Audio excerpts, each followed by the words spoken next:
Welcome to the Unfettered Speech Podcast. I'm Patrick Sullivan. And I'm Leonard Goodman.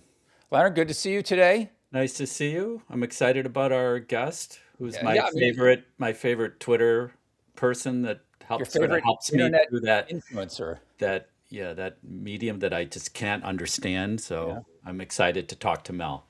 great. Not to Well, introduce her. I'll just do a quick intro.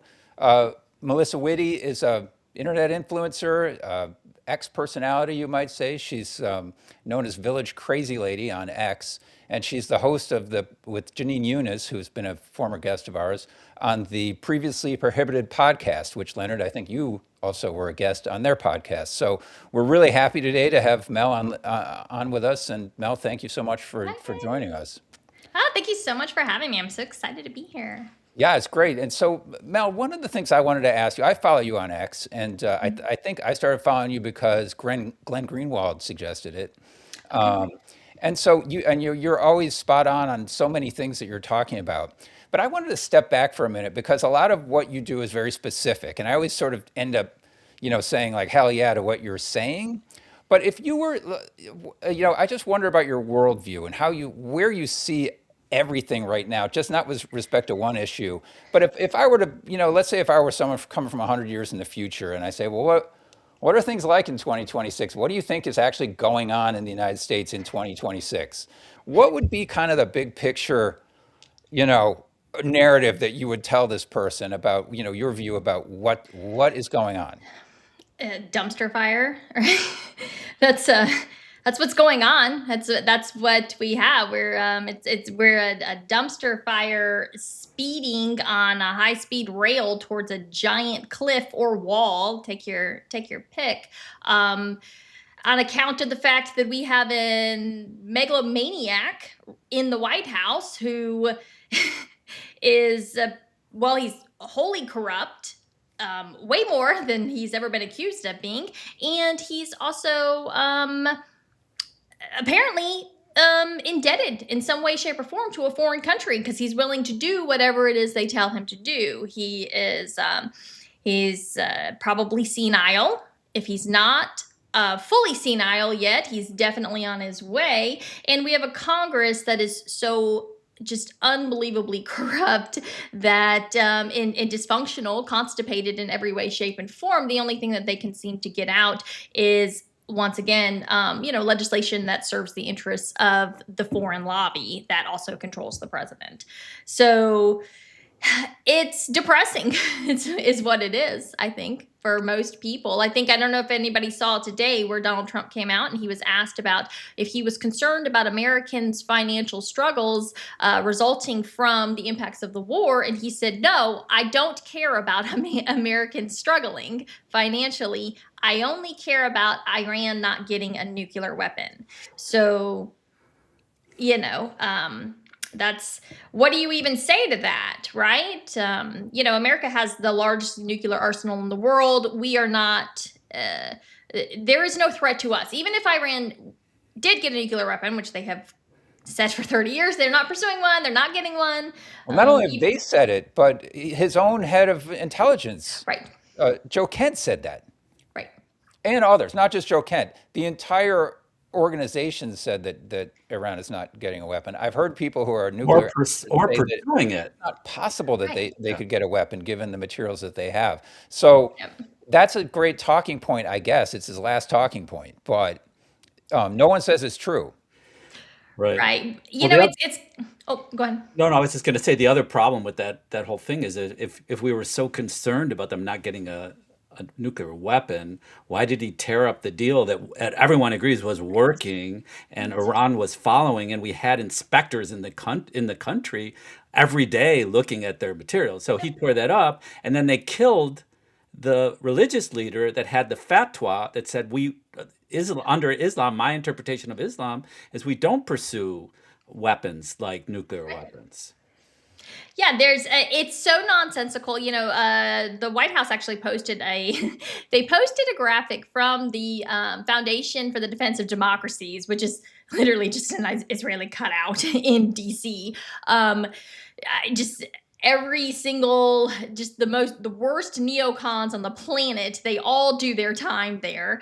And it was fascinating because it showed the Iran's uranium enrichment prior to the JCPOA, which is the Obama deal. It's like up there. I don't know. I think they had, they were doing like they were measuring any kilograms. So I think at one point they had like 20 kilograms of 20% or whatnot. And then it just flatlines during the years of the JCPOA, right? And then as soon as Trump cancels, it skyrockets because why not? Right? At that point, they had done everything. They had complied. They found that the IAE inspectors were leaking information about their facilities to the US and the Israelis, which is explicitly against policy. Like the Israelis don't allow any inspections of their nuclear weapon sites. And so, I understand Iran's like, no, you're not going to run back and tell them what you saw here. But they caught them doing that. And so they just said, you know what, you guys, America's going to rip it up. We don't care about Europe anymore. Europe's going to do whatever America tells them to do. So they started enriching, and they have, and there are reasons, there's very often people will say there's no reason to enrich above 5%. And that's just not true. There is medical research that you can do. There is nuclear, especially if you want to have a nuclear submarine. You do need highly enriched uranium up to about 60%. There are things. And another thing is there's some medical research with like the isotopes and whatnot that if you only have old technology, like now we can do that isotope research with lower enriched uranium, but that's because we have the new technology. Iran has been subjected to sanctions, which has prohibited them from accessing that technology. So they use the old technology, which requires highly enriched uranium. There's lots of reasons why they could need it, but at the end of the day, I think that part of it was just kind of an FU that you guys screwed us. You don't care about us, so we're just going to enrich it anyways. And I think it was a bit of a dare and whatnot, but Right. Well, there's all it's also, I mean, they also, I'm sure, look at history and look at Libya and Gaddafi. Okay, he gave up his program, and then we couped him and had him murdered in the streets. So, it makes sense. I mean, I think it's not me saying this, but a lot of people a lot smarter than me say that they'd be foolish not to at least have the threat of being a threshold state, because you have Israel has basically made it their mission to destroy Iran and turn it into a failed state. So, and this, right. one thing you said, you basically said that it seems like Trump is taking direction from Israel. I sort of feel the same way. I want to. I also want to talk a little bit about your background, because it's interesting. We talked about this the other day when we spoke, but just sort of like how much we have in common in terms of our worldviews. I come from, basically, I'm a lefty Jew from the north side of Chicago, and you come from the south. A very tell us a little bit about your background and where your upbringing and how you reached your understanding of the world today, or the way you see it. Right. I'm, total opposite in that I am from the South. I grew up, I'm technically a military brat, but I was born later in my parents' life, so I didn't really move around that much. And I've lived almost my whole life. I'm 40. I've lived 32 years of my life here in Fayetteville, North Carolina, which is right outside of the largest military base in the country, or I actually think it's in the world, Fort Fort Bragg. Bragg. Yeah. Yep, Fort Bragg. And so, grew up in a traditional, typical, conservative, pro-America, pro-military, all of the things household, raised Methodist in the Methodist church, very good church.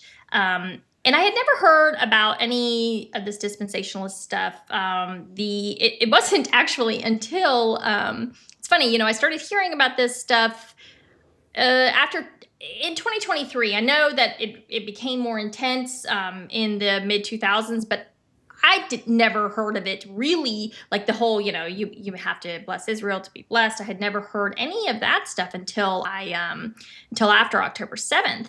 And it was really foreign to me. It was really frustrating for me because I'm like, they keep saying that this is the Christian point of view, and this is not anything I've ever heard in my entire life growing up.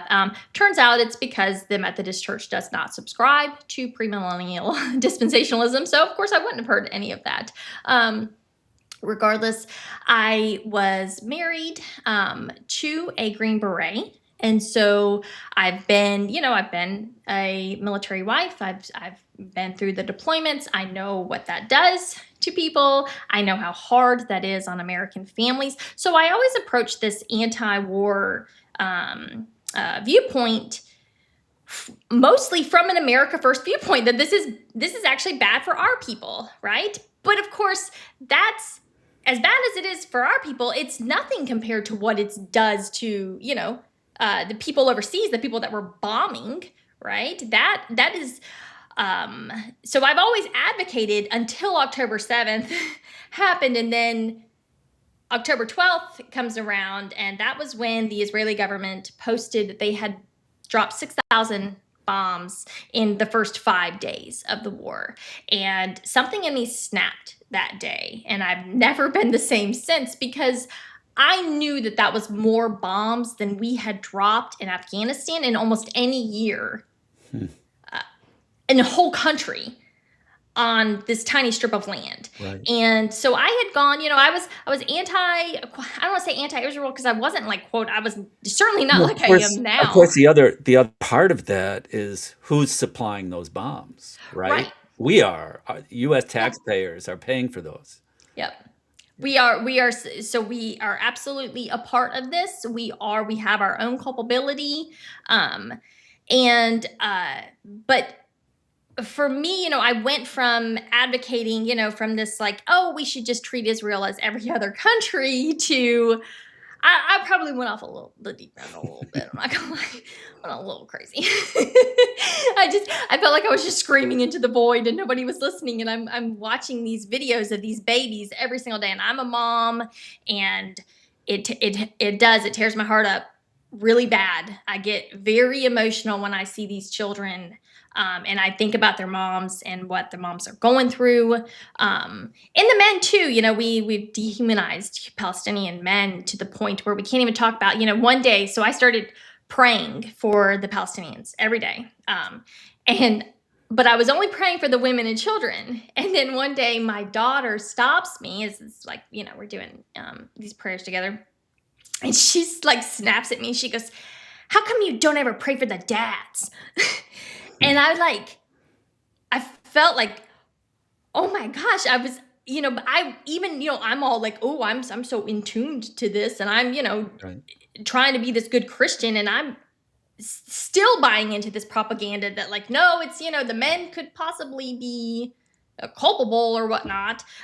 So I had to like check myself on that, but it felt like we still weren't doing enough. And so I just started posting on X, and I didn't have a big following. At that time, I had about 6,000 followers, and I was mostly just known for campaign finance stuff, because that's what I like to do. I like to dig through campaign finance. I like to write up threads about wasteful spending and whatnot. And I think because I was a Republican and blonde and not a leftist, and I started going viral a bunch. And, that's kind of where it started. Still campaign finance stuff. It's still like the thing that like always gets me like a ton of followers. Anytime I have a big thread that takes off, I'll pick up, thousands of followers. But yeah, that's kind of where I came from. So I have this worldview of I'm anti-war, I'm pro-America, I'm anti-big government. I think government is wholly corrupt. I think every single one of our politicians they're either insanely corrupt, or they know about it and they're too cowardly to talk, so they're worthless as well.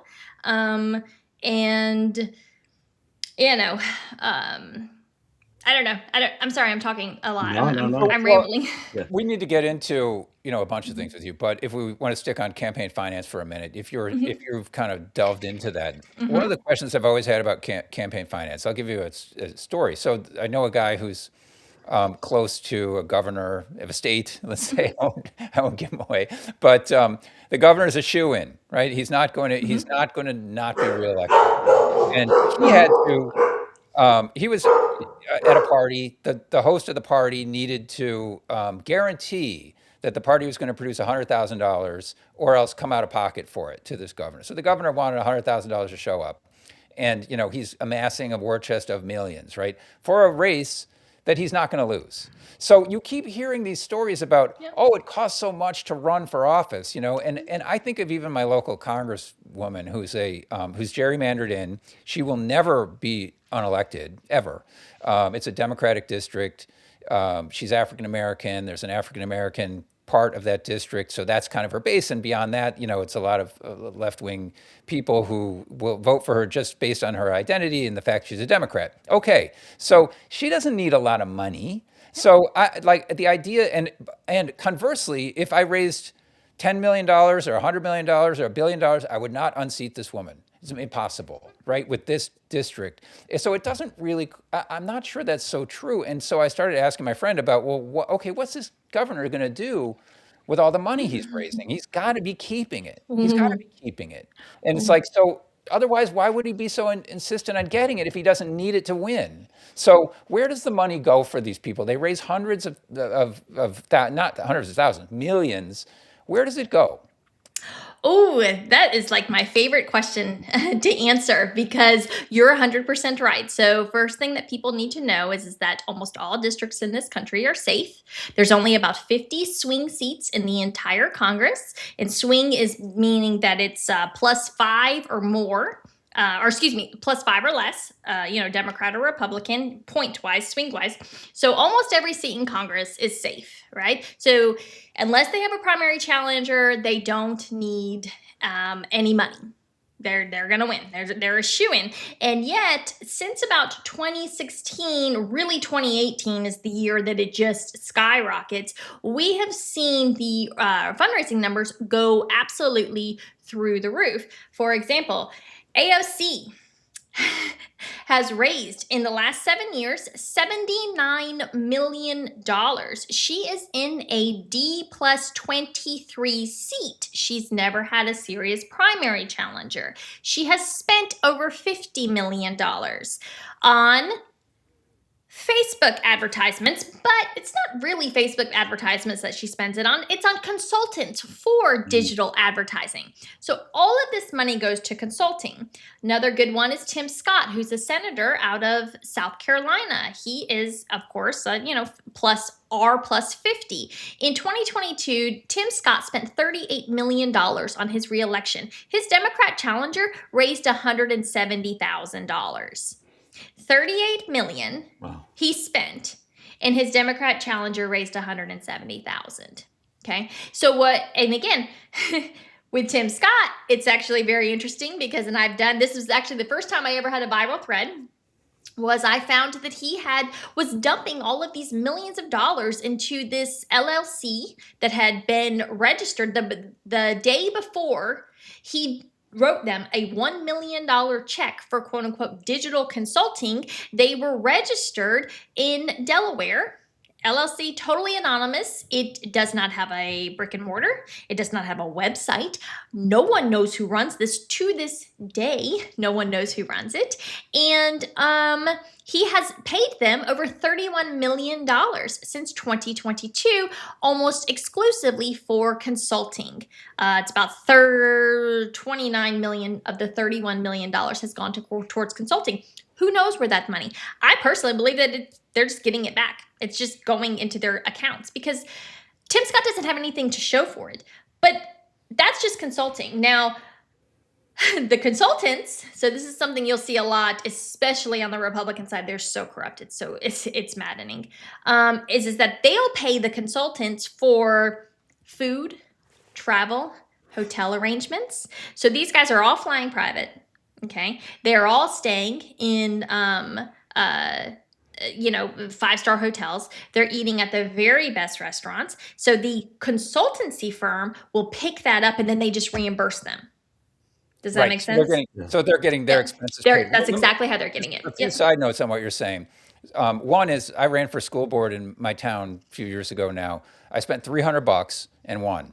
So that's, Nice, I nice. didn't even need to spend the 300 really. You didn't really need to. I put in an ad in the paper. I probably didn't even need to do that. But, today, you hear about these school board elections that it cost hundreds of thousands or millions. That's just BS. You can do it for nothing. If Yep. people know who you are, then that's Right. it. So it doesn't cost a lot to run for office. It's just not true. Second thing is, when I was a corporate lawyer years ago, one of the things I worked on was an insurance scheme that fell apart in London, and it was like it was a huge bankruptcy, and a lot of people were, policyholders were left holding the bag, and they wanted to get paid, and there was no money. So you go through it all to trace where the money went. It's just what you're saying. It's shell companies and Yep. fees. So we went to this shell company and people, there were consulting fees for this and that and this and that. So it was like a big fat turkey coming in one end and it was like one turkey bone out the other with nothing, and it all went to consultants. So that's the way money gets siphoned, is through, it's not through people robbing the till. They create a contract. The contract says for services rendered, they present an invoice and they get paid and they pay taxes on it. It's all good, but it's stealing. In effect, it's stealing. Oh, it is, but it gets so much better than that. Okay, so I'll So, keep going. Yeah. so let's say you are, because you guys are from Illinois, so of course you are probably familiar with Adam Kinzinger, Mr. Kinzinger, the Republican, the pro-Ukraine Republican. He was gerrymandered out of his district, right? In 2021. But of course, he made a name for himself being like the January 6th crusader. And all of the Democrat cat ladies just love them some Adam Kinzinger. Then we had that absolute debacle pulling out of Afghanistan, right? So Mr. Kinzinger sets up a nonprofit that he links to his campaign fundraising account. He then uses his official accounts to fundraise for these nonprofits. I take that back. His own private nonprofit wasn't set up at that time. He uses his campaign fundraising account to fundraise for these nonprofits. All of this money, we have no idea, millions of dollars. But we don't know, because he's using the same account, we don't know who's giving for his regular campaign and who's giving for these nonprofits, like human trafficking, rescuing, and whatnot. So that's in August, September, into, I think they ended it September 30th of Because 2021. you're allowed, is it because you're allowed to give to not-for-profits? If you have campaign money, you can give to a not-for-profit. Yes, you are. I'll be creating Yes, a you are. not-for-profit for my kid, have him be the president, and then, pay the Oh, nonprofit. don't be silly. Right? They just set the nonprofit up for themselves, which is exactly what Adam They Kinzinger don't even did. need the kid. They just No, bag they their don't. own bag man. Exactly. Yep. Wow. And that's exactly what he did. So then in October, he announced he wasn't going to be running again after he's collected all these millions of dollars. Okay. So then the 2022 comes around. And in 2022, he sets up two separate nonprofits, which he transfers, I believe it's like $5 million into. Okay. Now the money's just gone, right? And we don't know. So, I say it's gone into these nonprofits, and it's just kind of sitting there. I'm sure it would have already been gone had I not caught it in 2024 and started posting on it. And interestingly enough, Mr. Kissinger just froze. He had about $1.2 million left in his. Well, number one, I know he saw. He absolutely did see. It's a little funny. I have funny stories about him. And I'm the only person that has ever talked a massive amount of in his mentions that he doesn't block.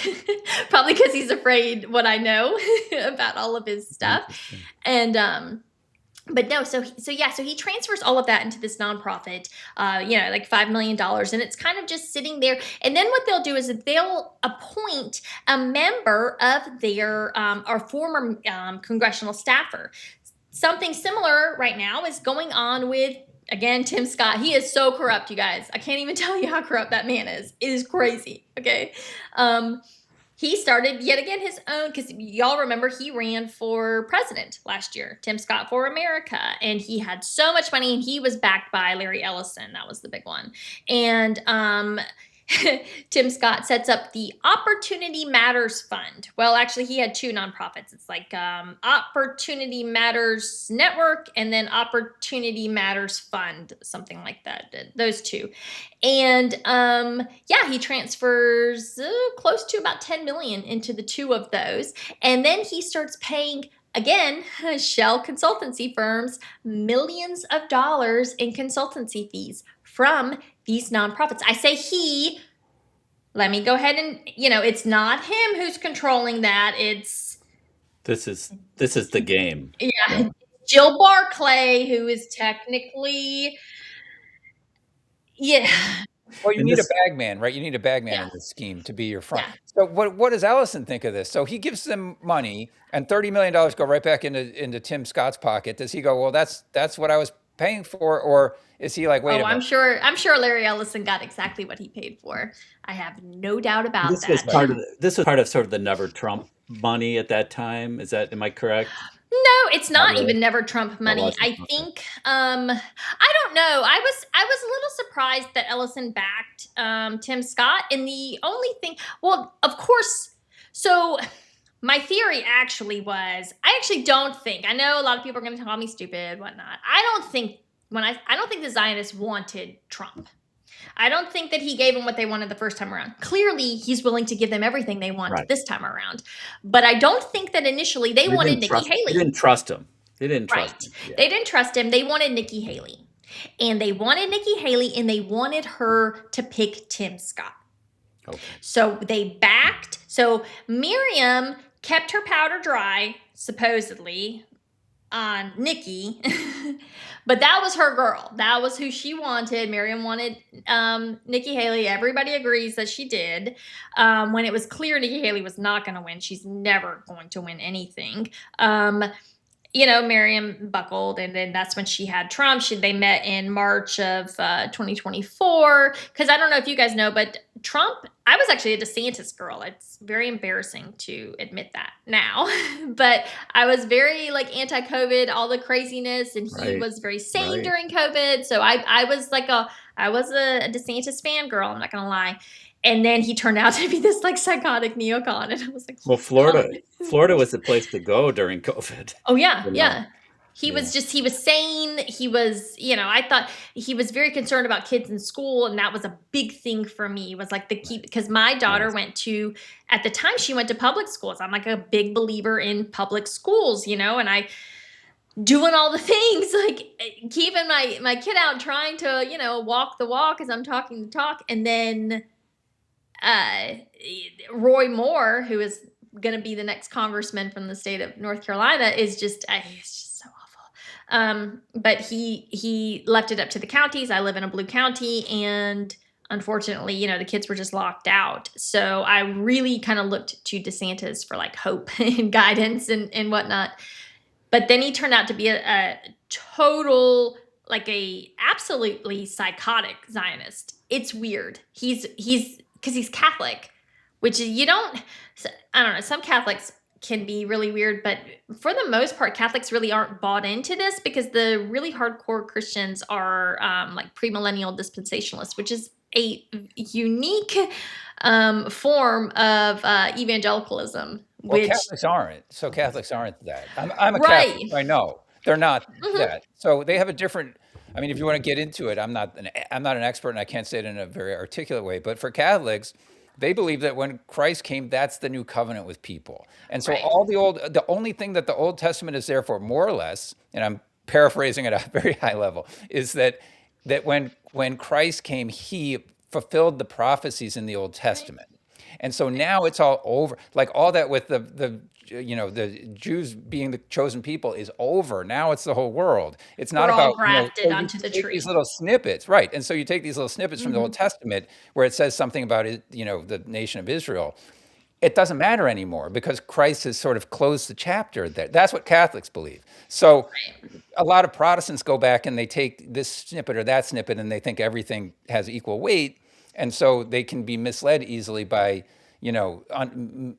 misconstruing that the nation of Israel today is the Israel of the New Testament. And Catholics would say that it's all Christ changed it all. So anyway, Right. I'm not sure that Oh no, yeah, no, Protestants are on the same page there. I'm a little bit of a little mini expert on Christian eschatology, and so yeah, Catholics are amillennialist. Most, for the most part, they believe the covenants were fulfilled. Christ will return, but it's kind of, it's a fluid thing. They don't read into prophecy in the Bible, right? Then prior to John Darby, you have what are called postmillennials. And it's funny because I always say, this is kind of actually the way, even though the Methodists don't subscribe to it, it's kind of the way that they talk. Like, Jesus isn't going to come back until everybody learns how to act right. All right. And that was a little bit of the way that I was raised, right? Like, if you want Jesus to come back, you better learn how to be right. You got to act like a Christian. You have to live a Christian life, and then he will return, right? And that is definitely post-millennialism. So that is the idea that Christianity must reign for 1,000 years. And once a Christian world, basically we have proven ourselves to be worthy, Christ will return. So that was pretty much the thinking up until John Darby and came up with the idea of dispensationalism, which is premillennial. So, and dispensationalism breaks the Bible up into little, into categories. It reads things into the Bible. We won't get into all of that, but the idea is that Christ after tribulation. So what will happen is that there's certain things that have to happen in order to trigger tribulation, and one of those is that the Jews must gather in Israel. And then the Gentile rule must end over Jerusalem. And Gentile rule must end starting in Jerusalem. So that's why it's so important for the Christians to take over in Israel. And then that was why it was so symbolic when Trump moved the embassy to Jerusalem. And this, because it's Gentile rule over Israel or over Jerusalem ends. And this really comes about in the 1970s. And it's actually, I meant to tell you this, Leonard, the other day, is that you should go back and you should watch this, because almost everything that the land without the people without a land, all of that, there's definitely a lot of Jewish propaganda, but there's a lot of Christian propaganda that went into that mindset. And the most important video that was produced was a movie called His Land, and it was produced by the Billy Graham Productions in 1970 with this kind of famous evangelical gospel singer from Great Britain. He's like the British Elvis, and you can see it when you watch it. You can see it definitely, and you can find it on YouTube. It's free. And it's wild. So this was produced by Billy Graham's production company, but then the American Jewish Committee picked it up and they started distributing it because they loved it. It was great, right? And it's the foundation. So I didn't realize this, but the 1967 war was so important. It basically, at that point, up to 66, dispensationalism was very niche. Most people had kind of abandoned it. The largest Christian Zionist at the time, or up to that, the most influential and important one, was a man named Frank Norris, who had said, dispensationalism was crock. And then, and that's the guy who convinced Truman to recognize Israel in 1948.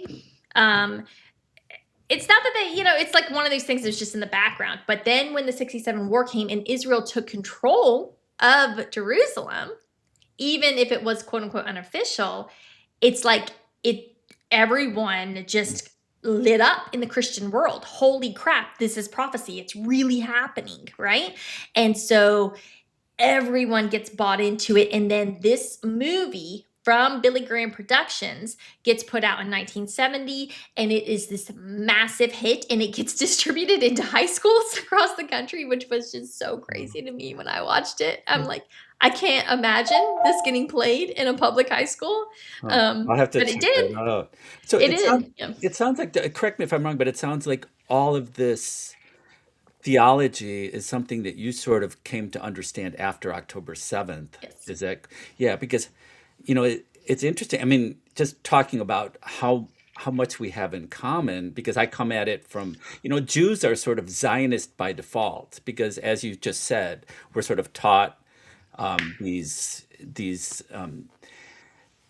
theories, or these things that we're just supposed to, I guess you could call it propaganda, that it's like, well, Israel was founded because it was a land with no people for a people with no land, and we have to support Israel for the survival of the Jews. They've been persecuted everywhere they go.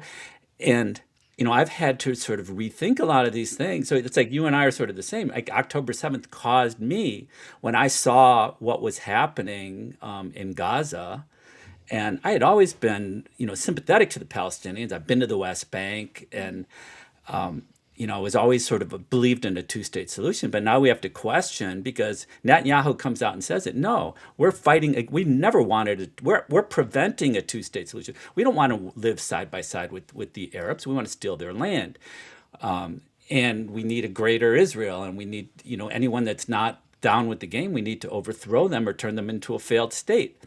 So, this is something that's not what I signed up for in my Sunday school. So I've had to sort of rethink this, and it's interesting. But I imagine you hear on Twitter from a lot of Christian Zionists who tell you you're wrong, and yeah. So tell us just a little bit about sort of the reaction you get, because now all of a sudden you are, I guess you would say, an anti-Zionist. Would you characterize? Yeah, I don't care about. I always say I don't actually care about Zionism. I don't care if Israel wants to be an ethno-state. I just don't care. What I care about is America upholding American values and not being emotionally blackmailed, not being financially blackmailed, not being holding or allowing this other country, this foreign country, to kind of have this hold over us, right? Right. In all of the ways that it does. I don't like the foreign lobby. So Israel is the only country, the Israel lobby is the only one that's allowed to give directly to American politicians. Of course, it's because they are American citizens, but it's Christians and it's Jews. Well, But like Miriam Adelson. JFK had talked Right. about making them register under FARA Yeah. as a foreign lobby, and I don't that didn't care go if over well. Yeah. Yeah, I don't care if you are an American citizen or not. If you are representing the interests of a Sure. foreign country, then you absolutely should not be allowed to donate directly to politicians, and you should not be allowed to advocate for, the interests of a foreign country without registering and making it known to the world that you are in fact being paid. Or I actually just think, I don't know, it's weird to me. It's such a foreign concept to me to ever advocate for a foreign country. I only even have like the mildest allegiance, or I say allegiance, but I love Great Britain, right? I love British culture. I love everything about it. And like if somebody attacked them, I'd be like, okay, we're going to go to war. But that's it. Like that's the only country. But even then, like if the British had like a super strong lobby and they were bribing, or they were, going after politicians like the way that the Israeli lobby is going after Sure. Thomas Massie right now, I would be appalled and disgusted, and I would do everything I could to defeat them. So I just think it's wholly inappropriate what the Israeli lobby does. And yeah, I just don't like them, to be quite honest. And so, and I get attacked by Zionists all the time, Christian Zionists, especially. I get called every terrible name in the book. after October 7th, it was really bad for a while because I used to have this whole "I'm not going to block people," kind of mentality. Now I will block you in a heartbeat. Well, You look at me wrong, you're getting blocked one, because one of it's not good for your mental health. the other thing that I really like about you on Twitter is just that you are a skeptic in terms of believing the official narrative. And you're a researcher and you dig into these things, like Epstein, like the Charlie Kirk assassination. So maybe we could talk just a little bit about that. Let's talk about Charlie Kirk, because I think you told me you were not a fan of his prior to his assassination. You had criticized him on X for, for his views, and then you sort of had you've come to understand maybe that there were forces involved, and you've done a lot of digging. Maybe talk a little bit about your understanding of that assassination and who's behind it. Right. Yeah. Charlie, prior to October 7th, I never had any issues with Charlie. I thought he was a little dorky, to be quite honest with you. Not necessarily like my cup of tea, but he certainly appealed to, a certain sect of the conservative base. And that was fine with me. I didn't take a lot of issue with him. I am probably, I don't know what kind of conservative, I would describe myself. I'm a Pat Buchanan-ist, so like paleo conservative kind of which is different than Charlie's flavor of conservatism, which is more like economic libertarianism, and that, like, he was really hardcore on that, and I certainly have lots of criticisms of that. But again, never took any like real issues with him. Then October 7th happens, and he was okay at first because he did the whole thing where he was, how did this happen? I've been to Israel. He was skeptic of, the official narrative of October 7th. And then, of course, Candace came out, and she was like my spirit animal. She was great. She kind of channeled a lot of what I was feeling, and it made me feel a lot less lonely when she came out on the right, because it was a very lonely time at that point. And but I didn't think about him a whole lot. Then I had a story go viral about campaign finance in March of 2024, and it was about Letitia James, who was the prosecutor, she is the New York Attorney General who was prosecuting Trump, and it was about campaign finance, wasteful spending, and also money laundering into her campaign via Smurf donations, which I explained in my thread, and it went mega viral, and it got shared by Elon, got commented on by Elon, so that definitely boosted it, and so that got me like a ton more followers, and one of those followers was Charlie Kirk. So he starts seeing my stuff, and he was seeing it. He was liking all of my campaign finance stuff, all of it. He shared my Dan Crenshaw thread. He shared my Adam Kinzinger thread. I knew he was seeing my stuff, right?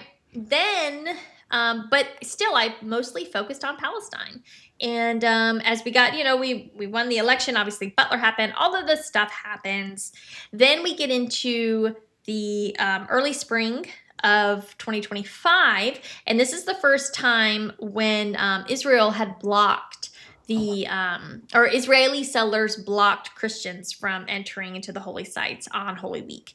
And I was really mad, and I made this post, and Charlie liked it, so I knew he saw it. Then he makes his own post, right? And that was great. I was very excited about this. Then going forward, we have the Iran war. He's walking a very fine. Now I know, but I didn't then, and I was not gracious. I was pissed. I was so angry at him because I felt like he was defending Trump in something that was indefensible, and I lashed out at him a couple times. Not like super bad. If you follow me, you know I can give a tongue lashing like no other. And so I was very mild when it came to him for the most part, because I knew he was seeing my stuff. I had made some other posts. He would like my posts, like if I made just something not anti-Israel, but just humanizing Palestinians. We had that just absolute debacle of the Gaza Humanitarian Fund, which just made me sick. Every single day was making me so sick. And he was liking these posts, but then he turned around and he had Rabbi Wolecki on his show one day, in which he said, "No, Israel is not starving the Gazans," and did the whole thing. And I was so angry at him over that. And I made like a couple negative comments to him. They always try to throw this in my face. They take these comments and they're like, "Look, you hated Charlie when he was live." It's like, I didn't hate Charlie at all. I actually just knew that he knew. And I was very frustrated with him because I didn't understand. Because I thought he was a decent person. He claimed, he's a Christian. How could he sit here and say these things when I know that he's seeing my posts? I know he knows, Right. And then come to find out it's because he was worried they were going to kill him, and he had to walk it very, very wisely. And behind the scenes, he was Yeah, and behind the scenes, I lobbying didn't. against a renewed hostility against Iran. Right, he was lobbying against that. Then he has Tucker on, and he tells him go Max Yeah. on the Epstein stuff. And it took me months after he died to really realize what he had actually done, because Benjamin Netanyahu was still on American soil when Charlie told him to do that. It was huge it was very brave what he Yes. did. And and these Zionists, the Christian ones are, some of their posts against him, because I went back through, so my focus after October 7th became this movement called the New Apostolic Reformation, which is a hardcore Christian Zionist movement. And watching some of these people's videos and how hateful they were to him for allowing Charlie, for giving Tucker Carlson any kind of stage to criticize Israel whatsoever, it was sickening to watch. Yes. And infuriating. And of course, you had your Jewish Zionists. They were very angry and whatnot that he did that. Most people, I think, in the anti-Zionist movement or pro-Palestine movement weren't even paying attention to any of it. They didn't realize what was going on. But something very important happened on July 31st of 2025. And that is that they had a conservative summit at the White House to discuss the problem of rising anti-Israelism on the right. And for all of their humming and hoeing about Charlie loved Israel, Charlie Kirk was not invited to this summit. And it was the keynote speaker was Yair Netanyahu. So the whole point of this summit was to reach young conservatives on the right, and you don't invite the president of the biggest young conservative movement? Something's not right there. That's your fissure. That's your that's a serious split, and that was a sign. And so yeah, I've just gone down that road a lot. I have lots of I've written a bunch of threads. I'm detail orientated to a fault. I don't accept the kind of standard opinion on Christian Zionism is the Schofield Bible is the one, the thing that brought it all about. But it's actually a little bit more complicated than that. And it's actually it's much more American than that, right? You talk about the hate and I want to get Pat in. You talk about the hate that was thrown at Charlie Kirk. I just remember, and you'll remember the detail, but there was that one letter. I think it was a Christian Zionist, a woman. It was after that meeting in the Hamptons, and it was chilling. This came out after Charlie's death, but it basically just said, "We own you, and you ungrateful SOB, you're going to get yours. I mean, that's the way I interpreted it. It was chilling. Yeah, there was a Christian Zionist who, I'm sorry, Pat, did you have something? No, no, no. No, Keep there going. was Oh, there was a pastor who came out and he said, and I have the video, I posted it. This was so wild. He said that Charlie was too good for this world, and God sensed that the devil was getting in his head. So God made this happen. God had him killed to bring him home so that the devil couldn't get a hold of his heart. Wow. And it was sickening to watch, these vipers explain away the very symbolic public assassination of Charlie Kirk, which is what happened. He was publicly assassinated. And you guys, I'm crazy. I'm the village crazy lady, so I get to say whatever I want to. unfettered speech. You can say whatever you want. Yeah, There. absolutely.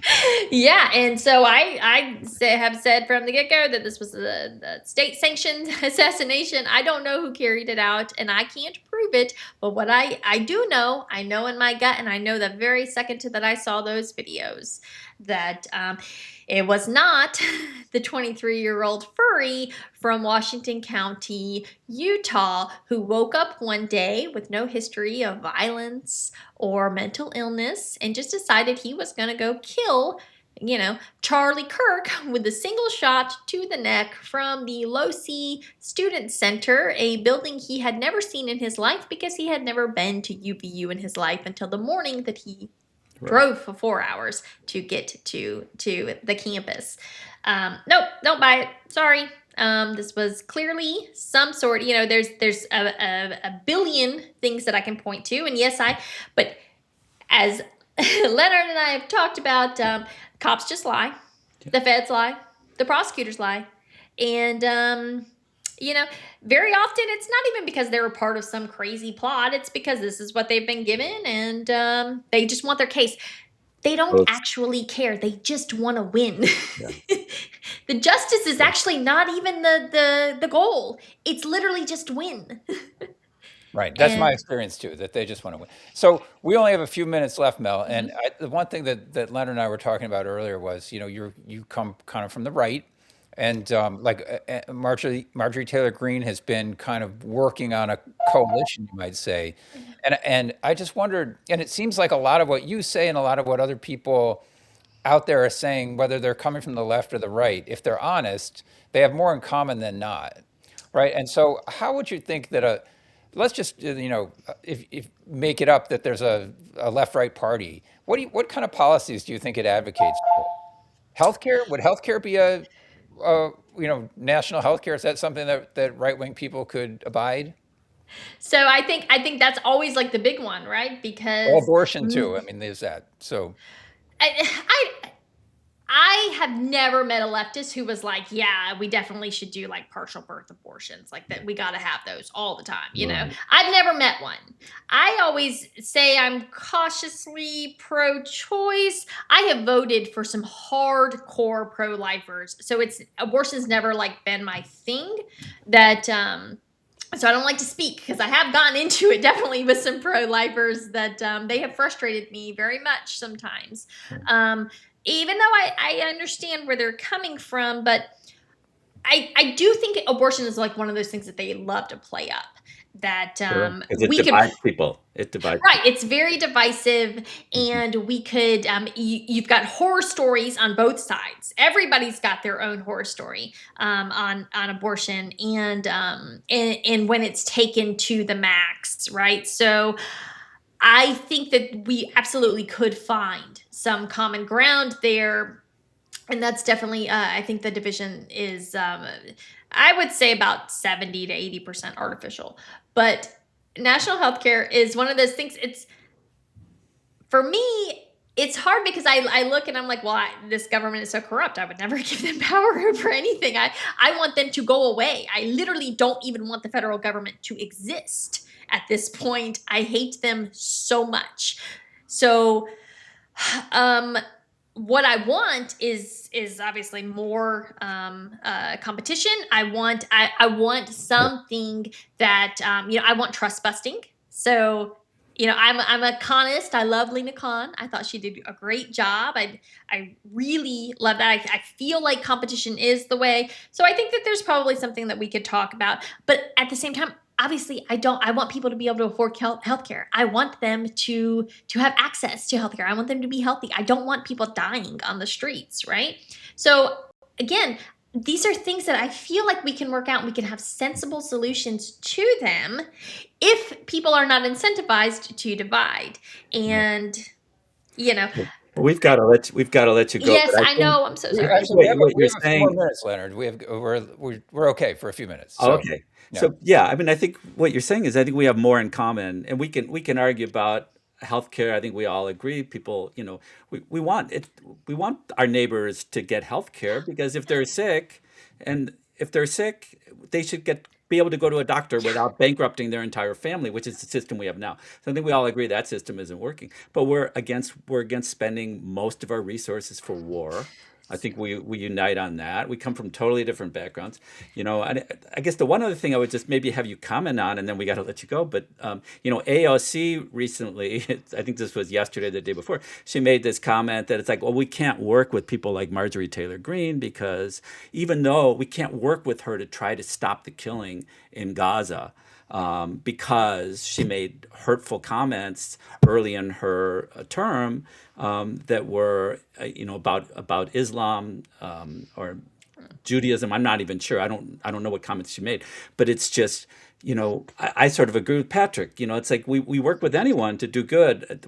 Whoever that saying is attributed to, and no one to do bad. So, what do you think about Right. AOC's comment that we can't work with someone like Marjorie Taylor Greene, even though she's right, or she's come around to this our exact point of view? And then we'll Well, let you number go. one, I think that AOC says and does exactly what she's been put in place to do and say. And she is, there's that saying about, the point of the system is what it does or something like that. I don't know the exact quote. But so I'm not a fan of AOC. I'm not a fan of anyone who does the kind of campaign finance waste and abuse that she does. I think that that's the biggest red flag that there is, again, and which I already talked about. But no, the one thing about Marjorie Taylor Greene is that she came in and she got accused of the whole Jewish space laser things. I've written about that. If you go back and actually read what it was that she wrote, and here's a good lesson, everybody to take: never delete your tweets unless you say something like super. I don't know. Even if you say something super bad, I don't recommend deleting the tweet. I do every now and then, but not very often.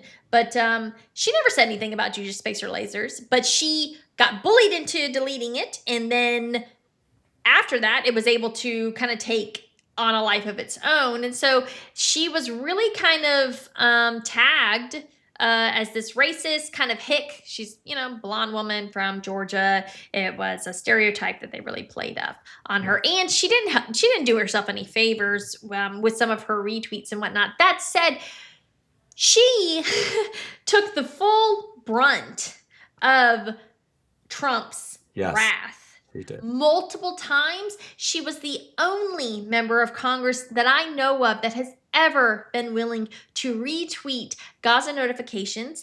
She retweeted videos of babies who were starving, who had been bombed, and God bless her for that. Okay? So actually, her retweeting those things and humanizing Palestinians to her very, very right-wing audience, actually, it just kind of wipes away the rest of it. Yeah. Sorry, it just Yep. does. She gets I'm lots of with you. credit for it, and I Well, think it's she's actually actually really she crappy. actually sacrificed her career She for her did. principles. So yeah, we got to Yeah, give her and that.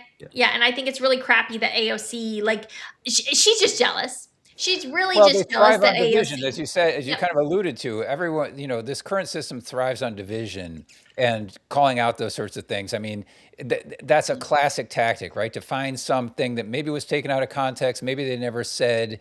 Remember Alex Jones and they're turning the frogs gay, and the people made fun of him for that. He was making a joke about pollution in a waterway, and that these frogs were turning into hermaphrodites, whatever. But It wasn't serious, but people take that hook and they use it to divide, divide, divide. Because why? Because they're stealing. They're stealing $60, $100 million at a throw. Why do they want you to get together and throw them out? It seems that, maybe what you're saying is the corrupt, and we have a lot of guests who say this, that the corrupt campaign and government system is at the heart of all of this, right? You wouldn't have a $1.5 trillion defense budget without corruption. Sure.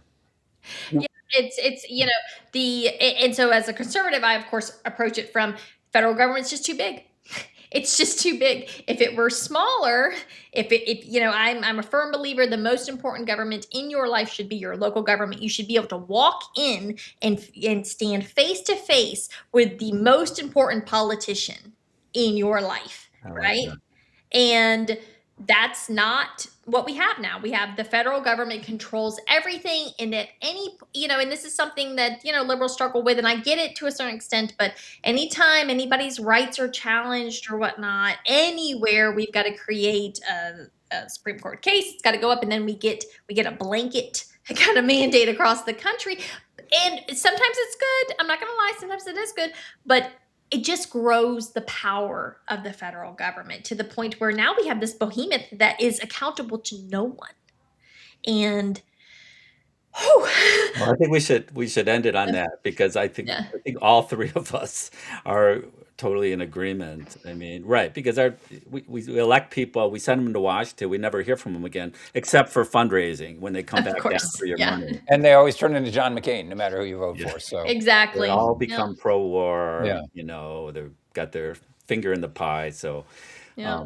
well, we come from different backgrounds. We love you. We have so much in common, and we'd love We to have you do. back and to argue about healthcare. We'll have you back for that. Anytime. Yes, I will. I know. I feel like, that's one of those things where I just get really anxious about the pharmaceutical companies, so Me too. I want to burn them to the ground.